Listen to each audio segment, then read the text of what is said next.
Good morning, Nigeria, and I make you welcome. This is Enterprise Morning, reaching you from Enterprise Television. I am Henry Igwebike. I would love us to start this morning from our newspapers, and right after that will be our main conversation also for today. Please do well to be part of what we do. Have a say in what we say. You can find us, reach us when you visit us at enterprisetvnews.com. You may equally like, comment, and follow us on all our social media platforms at Enterprise TV 7. With me, joining me virtually is Eko John Nicholas. He is the National Coordinator, Food and Farmers Rights Campaign, FFRC, and equally the Coordinator, Campaign for Democratic and Workers' Rights, CDWR, Ogun State Chapter. Good morning to you, Mr. Nicholas, and thank you so very much for your time. Good morning for having me. Thank you very much. Thank you so very much for giving us your time as usual. So let's start today with newspapers, and just to see what we have. We have 4 newspapers. I just hope we have enough time to go through some of them, peruse through some of them. But let's begin the day with the Guardian newspaper. We have the big story there. Real estate investors wary as demolitions flatten over 2,500 houses. We equally have on the top strip, U.S. conduct surveillance flight over Nigeria after Trump's threat. We equally have other matters. Troops kill 17 Boko Haram ISWAP terrorists in Borno. We equally have other matters. Bago receives 130 rescued school children in Niger. And equally, tax row escalates as groups allege altered law call for mass action. We equally have other matters from the same newspaper, that's the Guardian newspaper. Federal government mandates the dope test for federal public servants and applicants. I would love us to start with there, Mr. Nicholas, if you may. Federal government mandates dope test for federal public service applicants. Does that really, is it necessary at this point? So, hello sir, please come again. I didn't get that. Yeah, so we have it from the Guardian newspaper that the federal government to mandate dope test, that is drug test, for federal public service applicants. So if you want to get a job with any federal public service parastatal, it's required that you take a dope test. The question is it truly necessary? If it is, what greatness would that be to such parastatal? Yes, I missed the point there. Yes. The federal government said. Yes, so I said the federal government, all right, is insisting that anyone that wants to get the job now must have to pass through dope, that is drug test. So the question is it that too necessary? Okay, that everyone that wants to get a job should pass through drug test. Yes, exactly. Okay. Well, for me, I think it's very ridiculous to say that anybody that wants to get a job has to go through a drug test. It's neither here nor there. I think it only shows that the federal government itself seems to be losing, bite of everything around it. I don't know. At this very point where unemployment is on the high side, people can hardly get a job. I think it's just a means of making securing job of the government, the federal government at that. Securing employment under the federal government to become extremely difficult for the children of the working and poor masses. That is what it is. Because you can be sure, at the end of the day, it's not just going to be that test alone. There will be other stringent conditions or conditionalities that will be attached in order to ensure that the children of the ordinary people don't get to get a job from the federal, parastatal ministry, agency and the likes of it. It is in their character. But in any event, you can be sure that even that drug test, those that will eventually get that job, the children of the politicians, the children of the business class, they will not have to go through those tests before they secure that job. We are in this country, it does happen. Sometimes when the federal government advertises for a job and the people apply, especially the children of the mass of the ordinary people, they applied. At the end of the day, after they have, be screened, they have met all the necessary requirements. At the end of the day, they don't get the job. It is those who never attended interview, who has the necessary connections, that can put the necessary strength within the politician and those in corridors of power, that eventually gets the job. So for me, it's just a mere distraction. What the government should be doing is to be investing in social sectors, in agriculture, in infrastructure, in health, and all that. Launching a mass scheme where job can be generated for the mass of the unemployed youth that are presently roaming the streets. So the idea of drug tests and things like that, how many of the politicians are tested on drug before they pick up the form for elective position? In the APC, in the PDP, how many of them were tested, for drug before they were elected? So for me, it's a mere distraction. And I think that it doesn't hold water. Thank you very much. All right, thank you so very much, Mr. Nicholas. But let's take a look at other matters from the Vanguard newspaper. We have it that diplomatic spat with U.S. on religious violence resolved. That's coming from the federal government. Remember, we unfortunately don't even know what to believe again whenever the federal government says what it wants to say. It's more of a propaganda. This administration is riding on propaganda, unfortunately. So for us in the media, it's often very difficult to know when the federal government is standing on the truth or when they are not. But do you think that the issue with U.S. is resolved with what the federal government has said? And most recently, we just saw that the U.S. government had carried out an aerial surveillance in Nigeria. So does that mean that what the federal government is saying is a blatant lie? Of course, you know that this Tinubu administration is administration of gaslighting, it's administration of propaganda, it's administration of lie, and it's administration of blackmail. Of course, the government made this sound or made it look like they are working together with the U.S. government. That is how they portray the picture of the U.S. surveillance. And it was said that the aircraft that actually carried out that surveillance took off from Accra, Ghana. And it has been doing the surveillance, all over and things like that in relation to, the security, the heightened security, challenges we are presently having in Nigeria. But the fact is that the federal government of Tinubu, as led by Tinubu, cannot be trusted. When they tell you it's money, you have to look again to be sure that we are not enough to know. So that is the level, that is how low the government has gone. In all this narrative, since this issue of heightened security came into being and the U.S. threat to intervene, what has changed? What has the government done differently? I think these are the questions we should be asking ourselves. All the material conditions that has given rise to the present insecurity we are currently experiencing, even though it didn't start with the Tinubu government, has there been any concerted effort to ensure that all these issues are addressed? I think these are what we should be talking about, not the propaganda the government has been dishing out to the mass of the public. All right, so let's take a look at other matters, especially with the newest of them all, that is the tax issue.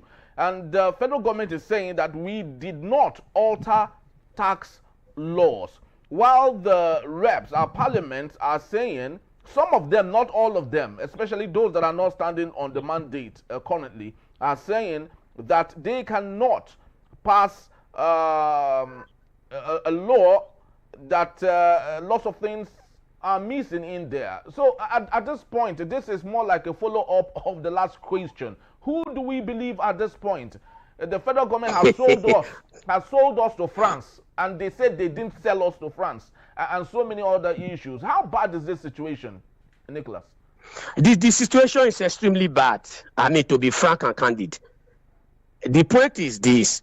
Of course, you will know that a few days ago, I think the chairman on the tax or whatever at the House of Representatives has actually issued a press statement where the House was calling for a review of the tax law. And just as you have said, the House said that it was not what was passed that was later gazetted by the government, that what was passed into law that was signed by the president was later altered before it was gazetted. And on that basis, they are calling that it must not be implemented come January 1st when the tax law is supposed to take effect. And that there is a need for the House, to review it and be sure that some of those alterations that have been made by the government are addressed.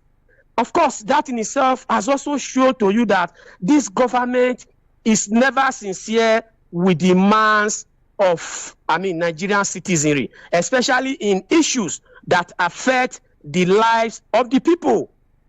We were told that when subsidy is removed, that there will be life abundance for the mass majority of the people, yes. That Nigeria will become an El Dorado, quote and unquote, that the money realized from subsidy removal, that those money will be invested in education, in health, just name it, and that life will become better for the mass majority of the people. Today, subsidy has been removed. Nigerian government is making more money. The state governments are making more money, and yet the lives of the mass majority of the citizenry has gone from bad to worse. Inflation is on the rise. Disposable income is extremely low. Nigeria can barely eat. Of course, there's this joke of dirty December now turned to dirty December. Turned to dirty Christmas, quote and unquote. Is that bad? So this government cannot be trusted. For me, even when I know that the House of Assembly have become a rubber stamp of the government, but just as you have pointed out, those who are not standing on the mandate that seems to be sitting, that are still sitting, have said that the government has actually altered the tax law and are calling and demanding that it has to be reviewed. And I think that how we go for those who are still sitting down, who are not standing on the mandate, and we should be demanding. It's not just altering or whatever. The entire tax law has to be abrogated. It is part of the anti-poor policies of the government that are meant to keep the poor people to be continued to poor and live in poverty, just as the subsidy removal, the devaluation of the naira, increment in electricity tariff, hike in education is in line with the IMF recommended anti-poor policies of the government. So we are demanding it has to be withdrawn. Thank you very much. Thank you so very much. I really love your passion for this, and it breaks my heart, really. President Bola Tinubu should be on the Guinness Book of Records as the most luckiest Nigerian. Throughout his trajectory, his political career, it's been a very smooth one. This would have been a wonderful opportunity for him to write his name, etch his name in the books of history, such that like Nelson Mandela, he would be remembered. What then is the problem with President Bola Ahmed Tinubu? He has everything in the world. During their inauguration, the wife said they are not coming to steal Nigeria's money. But several months after, in the supplementary budget, close to 2 billion was made available for her office that is not even constitutionally recognized. What then do you think is the quest of President Bola Ahmed Tinubu not having his name written in the edge of history?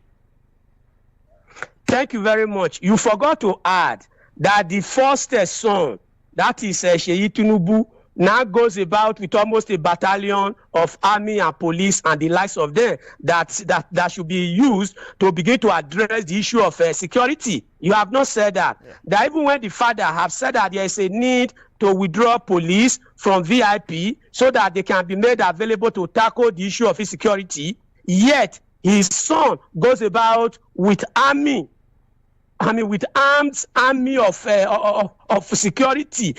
Police, army, what they call civil defense and the likes of them. that are securing him. A private citizen, for that matter, just for being the son of the president. So they have to give him that amount of, that number of security to be protecting him. I mean, the hypocrisy stinks. The hypocrisy still stinks. And that is just it. What is the quest of Bola Ahmed Tinubu that he cannot write his name in the Guinness Book of Records? He is already writing his name in the Guinness Book of Records, sir. He is writing his name in the Guinness Book of Records as the most undemocratic president, as the most tyrannical president, as a president who has, eroded all the democratic, rights that have been won over the years. He has become, the president that has ensured that human rights has been abused. Just name it. He has become, he has made a record for being the worst president that Nigeria can ever, had. And the point is this: it's not accidental that Bola Ahmed Tinubu is what he is. He has always been. Everything that brought him to power was woven around propaganda. They were all propaganda. We were told he's a strategist. We were told he built Lagos. We were told he did so many wonders in Lagos. And now he's at Abuja. How many of those wonders have you seen him, replicated positively? But rather, all the negative wonders that he has done in Lagos, he has taken the baggage to Abuja and he has beginning to replicate it. This is not just theory. Concrete reality, we have seen it. Inflation is on the rise. People can hardly eat. December is here. Tomorrow is Christmas. There are families that are going to go empty stomach to bed tomorrow. Unemployment is on the rise. Healthcare is nothing to write about. Even the infrastructure road that he claims to be building, let's for the sake of argument, that he's building road. At what amount? Inflation. The contracts are inflated. People. The political class are corruptly enriched. You get it. And he has been buying everybody over. Any voice of dissent, he ensures he buys it over. And that is where we are today. So it's not accidental. It has always been. But Tinubu cannot change. He's sick. He's die in the sick. He's dying in Kotiwu. So it cannot be washed away. So it's his style. He has always been like that. But the point is this: it's not about the president as a person. It's about the system we run. It's a systemic issue. And he couldn't have done otherwise. And as I said at my last interview on your television station, that the capitalist system that we run, that is built on profit for a few minority as against the needs of the majority, can only result to what we are experiencing now: barbarism, corruption, mismanagement. Just name all the ills and malices in the society. That is what that system represents.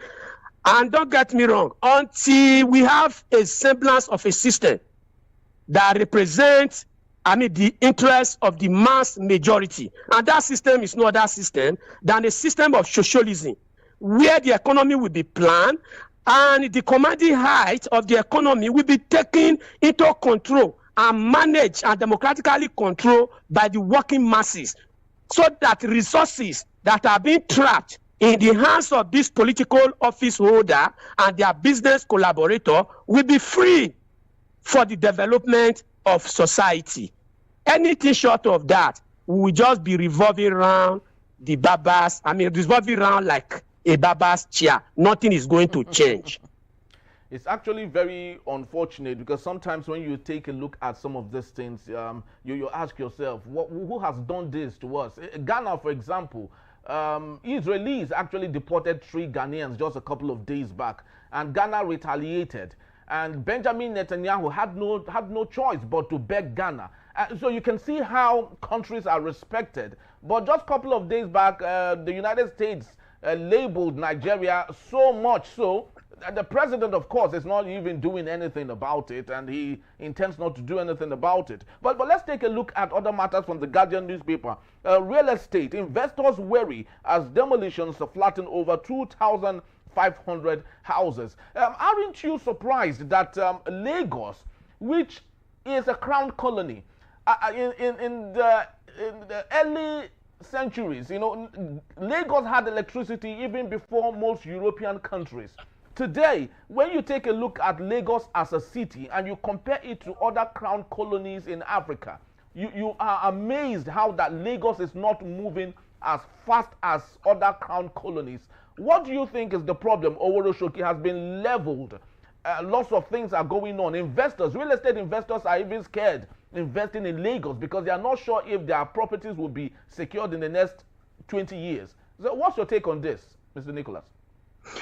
Well, number one is to say that the real estate investors, I mean, when we say the real, I mean the real investors in estate. Those ones are not crying, no. They are not crying. They are making more profit now.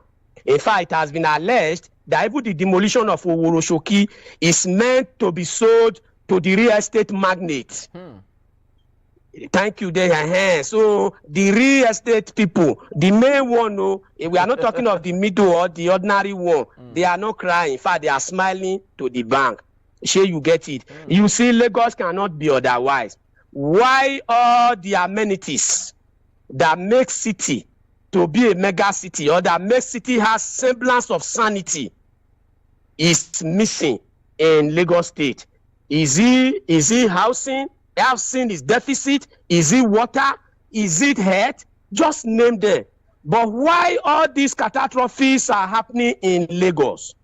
The individuals, the political class that are manning Lagos State, they are becoming fatter and fatter with the public money.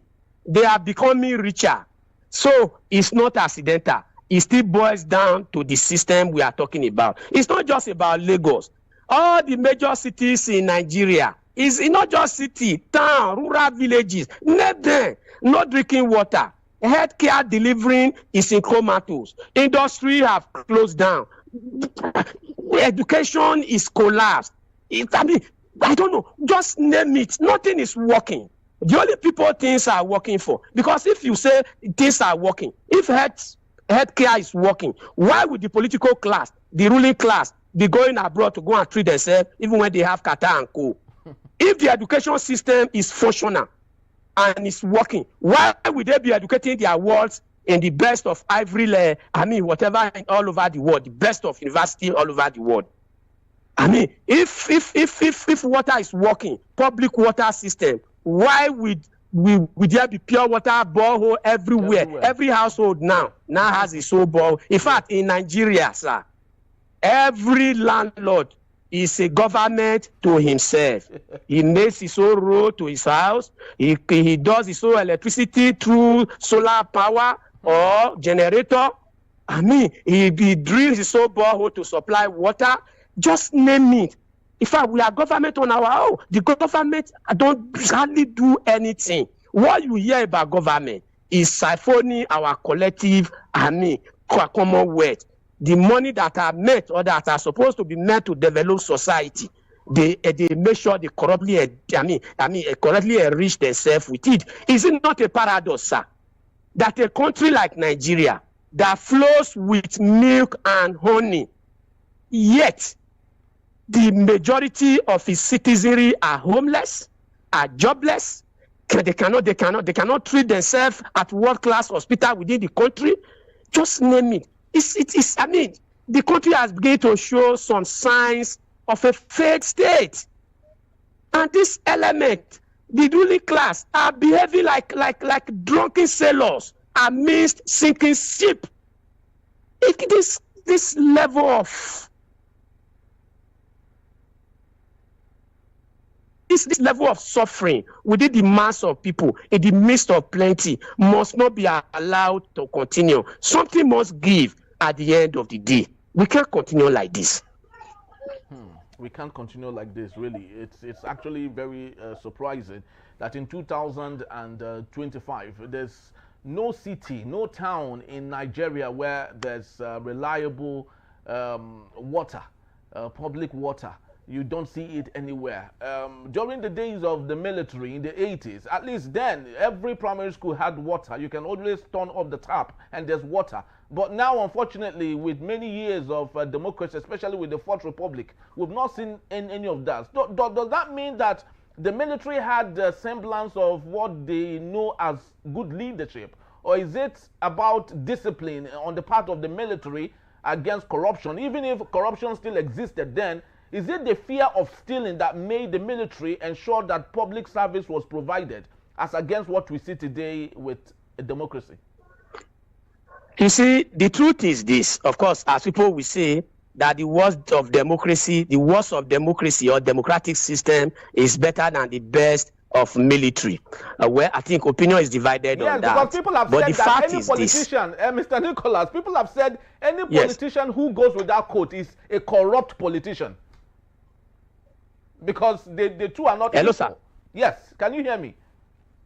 Yes, I'm with you, sir. Yes. Yeah, so your quote, actually, you said lots of people are divided on that. And lots of people have equally said that any politician who comes with that is a politician that desires to steal. What's your take? Yes, the point is this.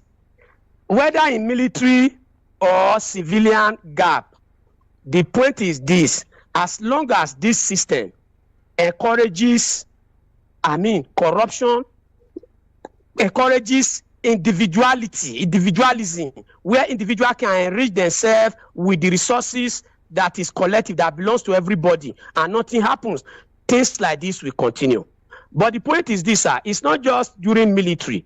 To be fair to some of those politicians, in Ogun State where I reside, yes, during the administration of Ibikunle Amosun, okay, I am a farmer, as you know, and I'm a poultry farmer. All through Ibikunle Amosun's period, and this is not to give him, this is not to begin to eulogize him. Yeah. But the point was that during Ibikunle Amosun, in the 8 years Ibikunle Amosun spent, in power, we had public water supply in Ijebu-Ode here. Really? Yes, water was flowing. In fact, I never bought water to run my poultry. Wow. Because my poultry was within the community. I was using public water. So it's not just that we just condemn. Where they also do, some semblance of, investment and things like that. We also say it. Sure, you understand. So but since we had Dapo Abiodun now, yeah, Mr. Nicholas, what's the state he has spent of how many years now? No single drop of water from the public taps. Sure, you get it. So the point is this: during military era, there was still some level of, even while they were dictatorial and things like that, what the legacy of public investment, yes, legacy of public investment, of public water, of public transport, of electricity and things like that, they were maintaining it to some level, even while they were stealing and they were corruptly enriching themselves. But when these politicians came, what do? They sold off everything under privatization. You are aware that Lagos State government is planning on privatizing water. Healthcare has been privatized. Education has been privatized. Everything has been handed over to individual. The slogan today, the sing song today among the political class, the ruling class, is that government don't have business in business. I think that is what explains this anomaly that we presently, we are presently experiencing, where no government is making any investment in the social sector. And that is why we are demanding, at the level of the democratic socialist movement, at the level of food and farmers' rights campaign, and at the level of campaign for democratic and workers' rights, that the government must have business in business. You will recall that in the past, government invested in pharmaceutical, government invested in textile, government invested in airway, government invested in land transport, in water transport, name them. But today, all those infrastructure, all those institutions, they have all been sold off to individuals, and they have killed it. Even the public refineries, sir, it's not working. And they are thinking of selling it to themselves. They've made sure that they grinded it. They make sure it doesn't work by promoting the Dangote refinery. And today now, they are thinking of selling it. Some people have been advocating that it should be sold since government cannot manage it. And that is a blackmail. They make it look as if government can't manage business or government cannot run, an entity that will benefit the mass of the people. It's a blackmail on the mass of the people because it is the government does it deliberately by ensuring that all those parastatals, all those institutions, they ensure that they nominate their own cronies who grind all these parastatals and institutions. And that is why, as socialists, we are demanding that in all those parastatals, in all those institutions, there must be workers' democratic control and management to ensure that individual does not take a unilateral decision to run down, those entities. Very well said. Honestly, this is you can't say it better, because that is just what it is. In other countries of the world where things work, government is part of the business of doing that. In China, where every other month millionaires are made, it's because the government invests in its sector. While individuals do the little they can do, individuals can never be compared to government when it comes to might in any fora. And I do not know why Nigeria is a different case. But we would be back in the beat that is on our main conversation, and Mr. John Nicholas will still be here to take us on the main conversation, and that is the federal government declares kidnappers, bandits as terrorists. A major security shift to happen in Nigeria. That in the beat is still Enterprise Morning. Please don't go anywhere. I'll be right back.